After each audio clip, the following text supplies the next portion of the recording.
好啦，聽日5月19，咪5月18，星期日，沙田日馬。咁聽日跑10場啫。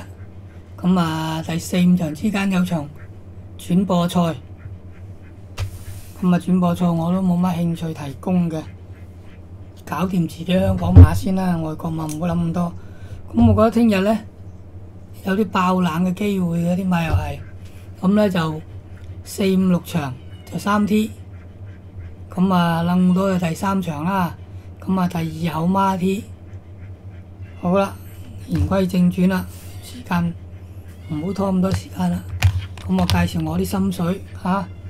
咁呢場呢，第3場4班1200米跑泥地嘅。咁我就要有7號嘅嘉應駿馬。呢馬未跑過泥地㗎，唔知㗎大家都。但係佢試嗰個泥地閘呢就好靚啦。咁可唔可以跟翻試閘嗰個表現？照計都冇邊有飛啩。咁我有12倍，我中意冷門咯。熱門係要拖嘅啫，我就唔會擺頭嘅。你好似第一隻扶搖西，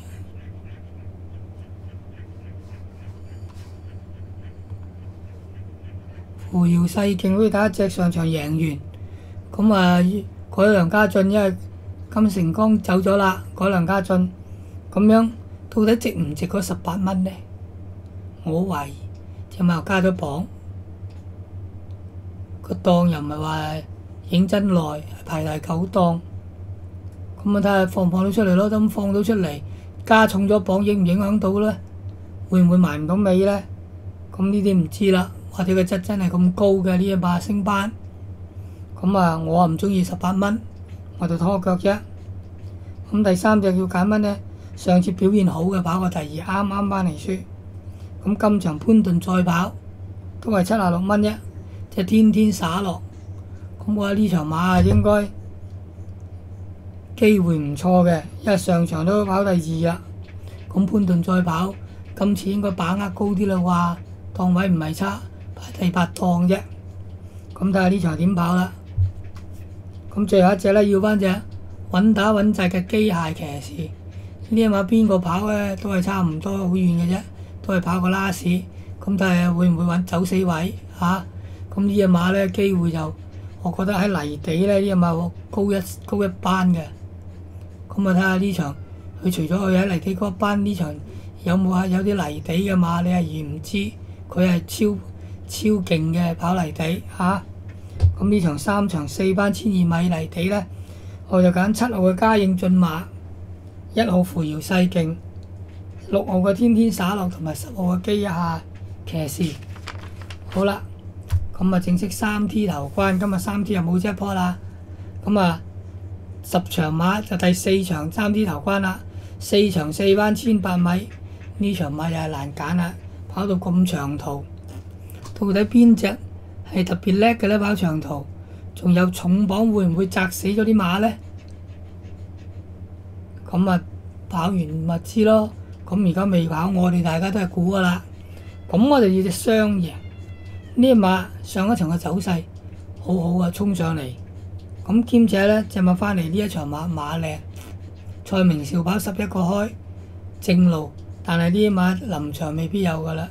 好多時我講啲馬隔夜都係次熱門嘅，臨場變咗大熱門嘅。咁冇乜講啊，依書直説咁睇到係嗰啲，佢跑成點啊？另外一件事係咪？好啦，第2隻就要翻隻2號嘅東方飛盈。呢一馬呢越跑越長。咁呢上場呢，布文係跑過第3，咁係咪幕後唔滿意呢？咁呢場呢，就用潘頓跑啦。馬係靚嘅，呢一馬 fit 嘅。咁39蚊，抵唔抵買呢？39蚊，咁啊見仁見智。咁我就要拖翻佢啊！咁第3隻要隻5號嘅青春力量，隻馬贏完都仲 fit。咁啊贏完馬翻嚟加咗磅，咁但係黃寶利又減翻嗰10磅。咁呢一場可唔可以孭啊？黃寶利翻嚟呢？咁啊睇下黃寶利點樣跑啦。佢而家最醒神嘅就係嗰10磅嘅啫，冇咗10磅之後呢，先再諗啦。總之依家有10磅減，上場贏完。keep 住保持翻咁嘅狀態，分就加咗，但係磅就冇加。咁啊睇下呢場黃寶利又可唔可以贏多場馬啦？咁最尾一隻咧，我要揀啲偏門啲嘅架勢奇葩呢隻馬咧，告東尼出2隻，另外一隻開心三多。咁開心三多有冇咁長咧？我就好難講。咁但係你睇飛咧，就開心三多咧就好過隻架勢奇葩喎。咁但係我上次見佢上次跑咧，架勢奇葩咧個走勢唔差嘅，雖然翻到嚟咧都係跑過第6，咁已經唔錯噶啦。咁今場可唔可以再喺前面走咧？因為佢係排12檔，咁照計1800米啊，未必有人同佢搶嘅。咁佢憑輕磅之力喺前面走，會唔會走翻嚟一直？好難講啦，因為有23個開，照計就都睇到嘅。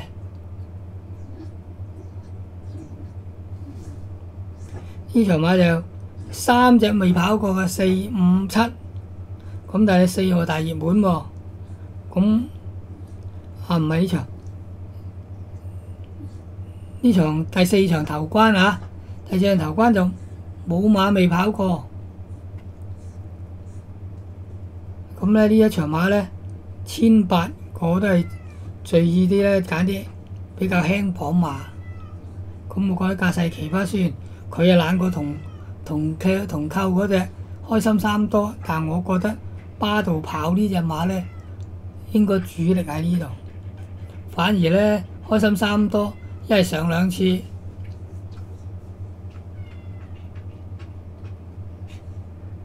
唔係話太差啊嘛，咁變咗有啲人追捧佢輕磅。咁上場發育局啊冇追啦，你跑翻沙田啊應該好啲嘅。咁呢場馬咧4場4班1800米3支頭關，我就要8號嘅雙贏做膽，拖2號嘅東方飛影、5號嘅青春力量同埋11號嘅架勢奇葩。好啦，咁啊到第5場次關，第5場次關咧又係唔係易賭啊，又係難賭啊。4班1000米，咁呢場馬咧有3隻馬未跑過嘅新馬插班，咁但係第4號咧武林寶典咧，我就唔明佢點解會大熱門得34蚊嘅第一次跑，咁係咪因為個檔位好啊？12檔試閘我又唔覺得佢靚啊，我覺得試閘麻麻咋，反而咧試閘靚嘅英雄豪邁靚啊，所以呢一場馬咧我就揀英雄豪邁做膽。上次快活谷啊唔作得準嘅，今次係回翻沙田，呢隻馬跑1000咧又係特別醒嘅，特別好嘅。咁呢場用黃志宏咪霍宏星跑，我覺得機會都唔差。潘頓唔跑啊，雖然潘頓唔跑，俾咗霍宏星，潘頓去跑啫。1號馬中環精英，咁係嘅，中環精英減9分，而家降班，一降班係咪一降班嚟咧？咁你上次未降班都係跑第5咧，不過就跑谷草。咁今場一降班翻嚟沙田，咁呢場就唔俾潘明輝跑啦，咁啊俾咗潘頓跑，咁係咪潘頓減啱咗咧？咁冇錯㗎，呢隻馬第一場跑第一場就已經贏1000㗎啦，咁一路又到而家就一路輸到而家又未贏過，咁係咪呢一場降咗班嚟翻正宗嘅沙田1000又會好啲咧？咁咪次熱門58蚊啊，咁係咪正宗呢個路程？我亦都唔敢講，我因為呢隻馬咁側身，應該仲有進步空間，可能唔係咁短。佢只不過第一場咧就憑個質，憑有狀態咁啊贏嘅啫。我要記得嗰場我貼嘅中環精英。好啦，咁第二隻咧就係7號嘅飛天王馬咧，試閘就平平，唔係特別突出。咁但係唔知係咪試完貨突翻嚟咧，隻馬就 fit 咗啊！呢場隻馬 fit 㗎，咁但係咧啲人就唔信啦，29個開，咁啊見仁見智，覺得值唔值咧？29個開，咁我又見佢狀態靚，喂，有時呢啲馬你佢未跑過，你唔知㗎。咁就分分鐘呢一隻新馬可能係3隻之中最好嘅，喺呢一場馬講下。咁我就唔揀啲4號太熱門，我揀呢隻飛天王7號希威森嘅。咁其次一隻呢9號心之靈，呢隻馬跑過1次嘅啫。咁啊上場跑得好後㗎，跑到第13名個終點。咁但係翻嚟試課集呢，隻馬好靚喎！呢隻試課集，咁呢個奧爾文跑狀態又 fit，咁23個開啊，奧爾文差唔多啦，23個開抵到我覺得。你睇佢試課集，咁但係點解試課集咁靚，啲人又會俾佢打到23個開？唔係熱門咧，起碼10個開樓下。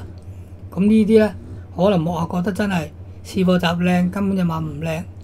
咁啊呢樣啊，睇下連馬師啊馬房睇得準啦，因為我捉到路啦。咁我覺得我但神速見到靚㗎，試集靚，神速亦都靚。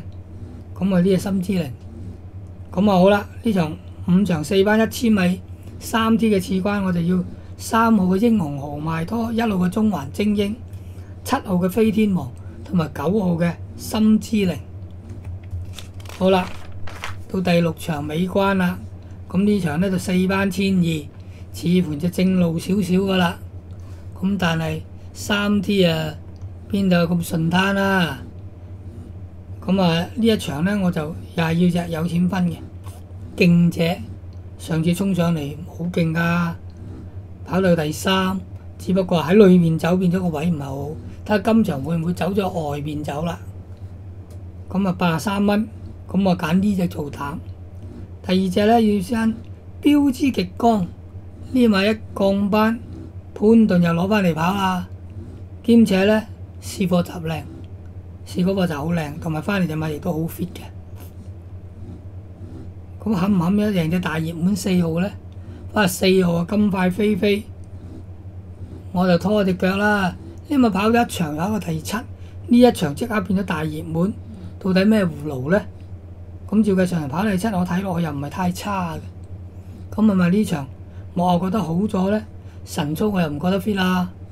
咁係咪啊？幕後覺得隻馬跑完嗰場隻馬熟咗，就算神速唔係話最 fit 嘅，都值得大熱門啊！咁唔知啦，咁啊拖翻去啦。咁到尾嗰隻呢場3T尾關第3隻腳啊，8號嘅彩虹七色，上一程係咪睇佢無心插柳喺裏邊衝下衝下衝咗上嚟跑個第2。咁呢一場呢，就梁家俊再跑，咁啊馬就唔係最靚，咁但係睇佢上場嘅走勢呢，呢場可能跑個質都夠跑嘅。咁而且呢場有飛嘅78蚊熱門，咁因為上場走咗出嚟啦，呢場都仲有錢分啊偷笑啊！如果呢場又係位置翻嚟啊，下次變咗大熱門㗎啦。所以呢場盡量搏贏到嘅 OK， 贏唔到嘅執翻多少獎金，下次再嚟。咁但係我係揀佢拖腳都好啊。咁呢場第6場4班1200米尾關3T 嘅尾關，我哋要10號嘅勁者做膽，拖1號嘅標之極光，4號嘅金塊飛飛，同埋8號嘅彩虹七色。好啦，你哋參考下我嘅心水，聽日睇下有冇運行啦。